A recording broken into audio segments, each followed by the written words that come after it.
Hello everyone, good morning. It's still 9 a.m. in Portugal. So my name is Filipa Castro. I'm from Portugal, and today I'd like to bring my perspective on how we can use data science for social good. So first things first, I will just explain how I got interested in data science for social good purposes. So around 10 years ago, I joined Rotaract. This is a global organization of young people that get together to create positive change in the world. There are a lot of clubs everywhere in the world, so if you are interested, you can look for it, and you'll certainly find a Rotaract club in your town, or at least in your country, I'm sure. Later, I started my integrated master's in biomedical engineering in Porto, in Portugal. And this is also relevant, of course, in the journey, because this is where I got interested into data and learning from this data. So I started to follow this passion, and once I finished my degree, I started a data-related job. And this is important because it's basically a daily opportunity for us to learn more about the field. And also because I think it's when you start to actually work that you understand that your professional skills can also help you outside of work to do other things and to, for instance, achieve social impact. In 2019, Data Science for Social Good Portugal was founded. There were already other chapters in other places of the world. And even though I was not one of the founders, some of my friends were. And so we decided to meet, because I belong to Rotaract, and the goal of DSSG is to meet with other associations and to help them achieve more in their projects, in their social projects, through data. So we decided to meet and to start a pilot project that I will give more details after this. And in 2020, I also ended up joining the SSG, and that's mainly to talk about our work that I'm here today. So now I would like to go more in depth about the journey of a Data for Good project, how we really do this, all the steps. So the first step is to meet the beneficiary, and the beneficiary here is an association. It might be an NGO, for instance. And here it's really important that you meet with them, you understand the problems they might have, you understand the data they might have available or not sometimes. And more important than anything, I would say, you ensure both parts are equally committed and motivated to do this project. So in this case, it was a meeting between the SSG and Rotaract. And then we start what we call the project scoping. So this beneficiary might have a lot of different problems to solve, but our projects are short. So normally we have a project of between 3 and 6 months. So we decide to focus on a target problem at first. And we start to write in a document, what we call a scoping document, the problems we want to address, the solution we are proposing, and the main goals of this. We send this document to the beneficiary and we iterate with them. So until both parts are satisfied with the project, basically. In the case of Rotaract, we decided to focus on one of our projects, which is fundraising against cancer. So basically, this is a big campaign which involves more than 100 volunteers, but we didn't have any kind of insights on which were the best locations to ask for money, the best shifts, or the best practices. And we decided this would be a great project as a pilot. So explore this data that we had about the campaign, look for new insights and for new recommendations for future campaigns. And once we have this scoping well defined, we start to gather volunteers. So the SSG has a lead team, which I'm part of, but the lead team is just responsible for organizing these logistics of meeting the beneficiary, finding the volunteers, communicate our projects, but we are not the ones who actually do the social projects. So when we have a new project, we open a call to volunteers. We share this call in our newsletter, in our social networks, and then we run interviews with all the candidates. So normally one project has 1 to 5 people. We always have a project manager, a technical lead, and the other ones will be data scientists, but they can also be like data journalists. It will really depend on the scope of the project we are talking about. And then the SSG has this responsibility of engaging this community of volunteers. So we try to organize some learning events, networking events to motivate them.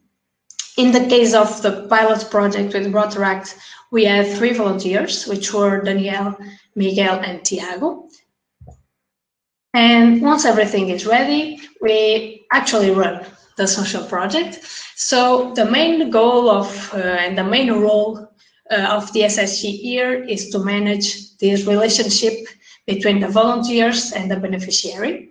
So every time the volunteers have some questions regarding the data, every time they have some questions about the scoping, or if we need to adapt the scoping, the SSG will be there.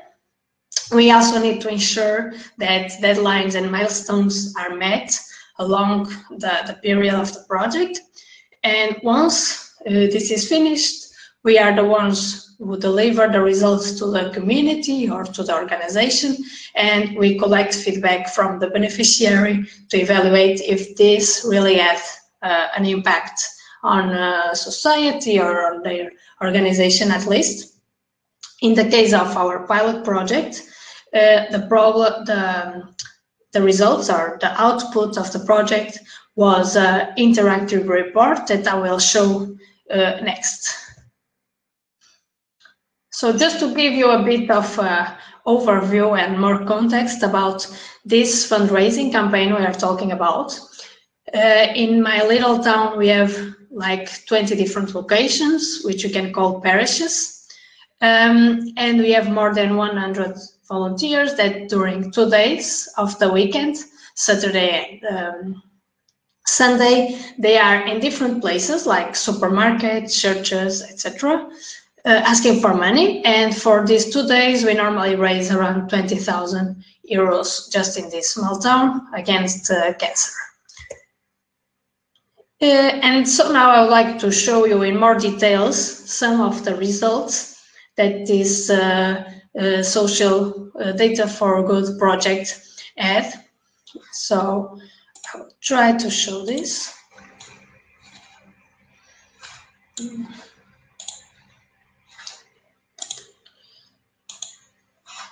Okay, I think you can see my screen. Yes.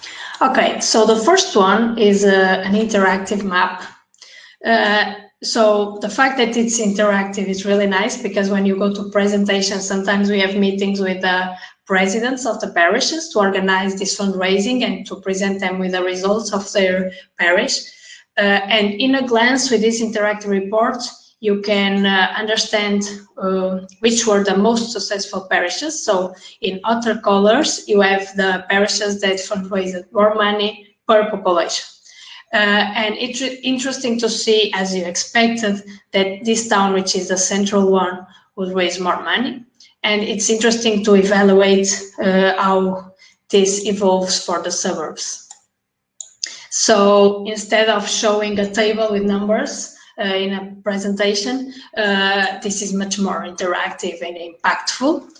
Another one that I have is the distribution of the amount collected by each volunteer according to their age. So maybe for someone which is not into this project, it's just, okay, maybe older people with more than 30 years collect more money, and that's true. This is normal, and it can be explained because older people normally are more popular in town. They know more people, or they are more they have more experience in this campaign. But for us, this visualization is really nice because we know that in our club we are a group of young people, but we also have older volunteers. But every year it's more difficult to convince these older people to help us. Because it's like they have to stand up for 4 hours in a row asking for money. So when you have like 50 or 60 years, this is not the most healthy way to spend your time. So it's more difficult to convince them, but we use this kind of data, really objective metrics to show them, okay, you are really important.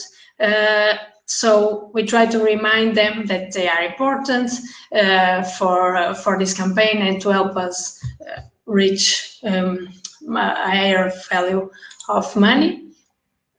And here I have another one, which is basically a bar plot with the amount fundraised. Maybe I can zoom in for you to see better. With the total amount of money that each parish collected.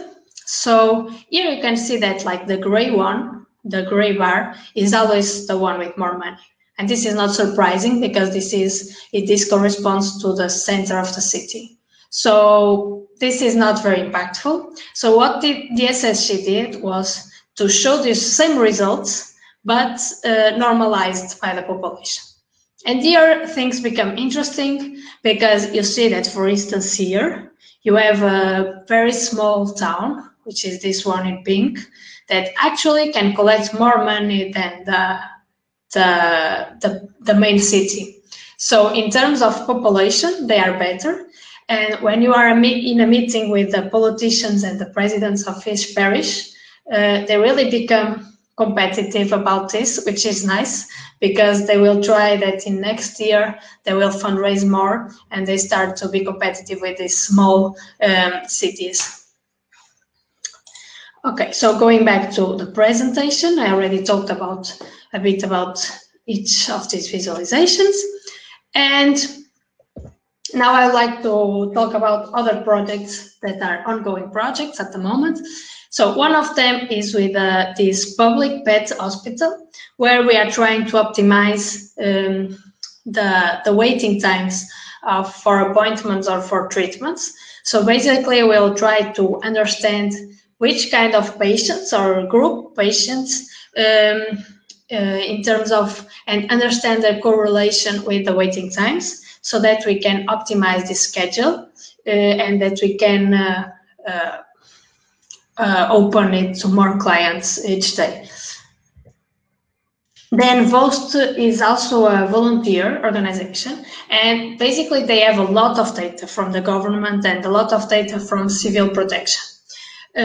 Here we decided to focus on one project, which is the characterization of the impact of a hurricane that happened in Portugal. So basically we think, and they think, that their data is not totally accurate about the consequences of this hurricane and impact. So we want to cross this data they have with some other sources like news that were at the time of the hurricane, to better characterize with a more complete characterization of this impact. And this will hopefully help to prepare for other disasters, for future disasters, and to better prepare for them if we can understand what was the real impact and the consequences. For instance, if there were some buildings that were not prepared, we can understand why, and we can prevent this for the future. And also CAIS. So CAIS is an association that works mainly with homeless people. So they have this magazine that they produce every month. Then they give this magazine to these people and they can sell it. So they actually work. And then they can keep this income from the magazine and use it for their food or for their rent. And what we want to do, because this magazine already has 25 years, is to get all the data they have about these people and about their selling, and try to use storytelling with data to tell the story and the impact of cash, to then engage the community and raise more donations, and increase the impact of this association.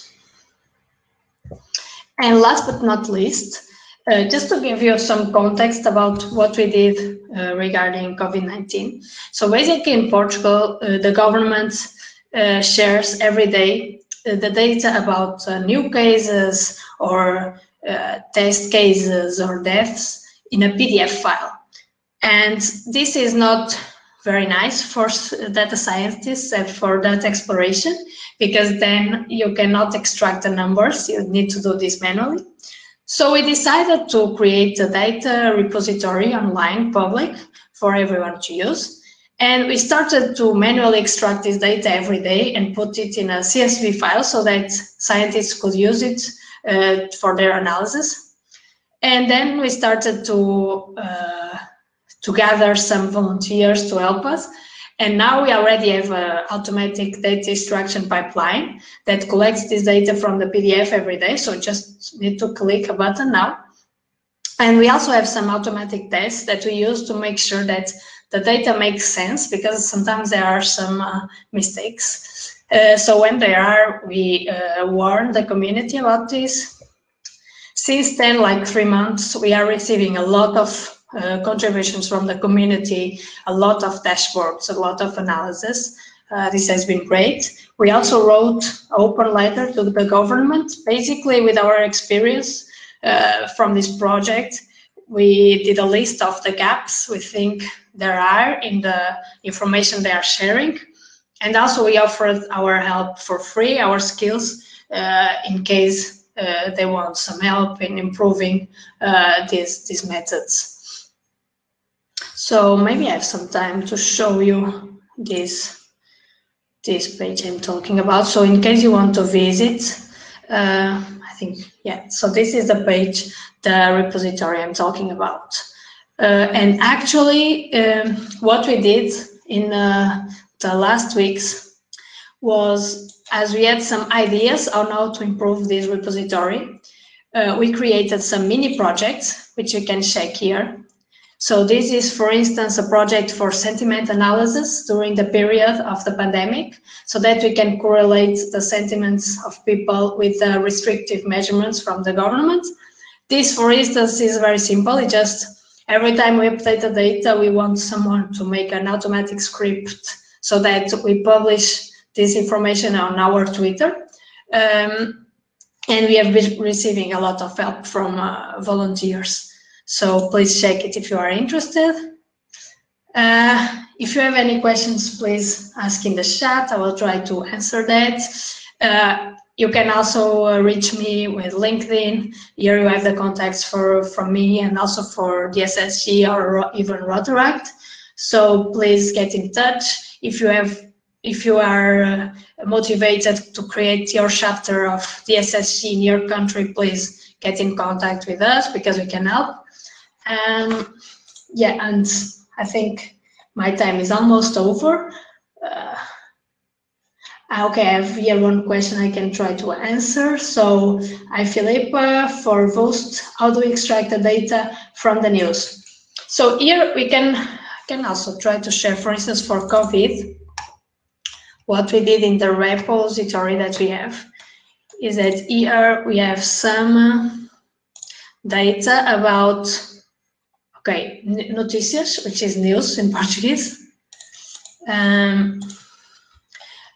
So it's possible to go, for instance, to a website of a journal or a magazine and to write a script, which you call a scrapper, that basically collects in a CSV file all the news. For instance, if you choose news from the 10th of June, it will collect them, and then it's a bit of data cleaning and data exploration to retrieve some value from this data, but it's basically that. Then I can give you some more details later. Yeah, I think the time is gone. Thank you, everyone. Okay, I'm seeing here people that created dashboards. Yes, if you are interested into it, You can also see here in our repo, it's mainly about Portugal, of course, but here we have some applications that people did. So if you open, for instance, this one, you will see the dashboards. So every time someone does a dashboard, we share it with the community, for instance, this one. Okay, I will share the links. Okay, so this one for the repository. And in case you want to know more about the association, it's dshg.pt, and the website is in English, so I think everyone can understand it.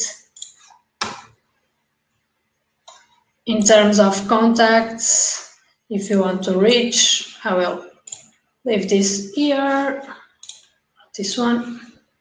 Okay, so you also have my contacts here, and thank you very much for your presence here. I will now be on other sessions. Thank you, and please reach me in LinkedIn, and I will still check some questions here and answer if I can. Okay, thank you.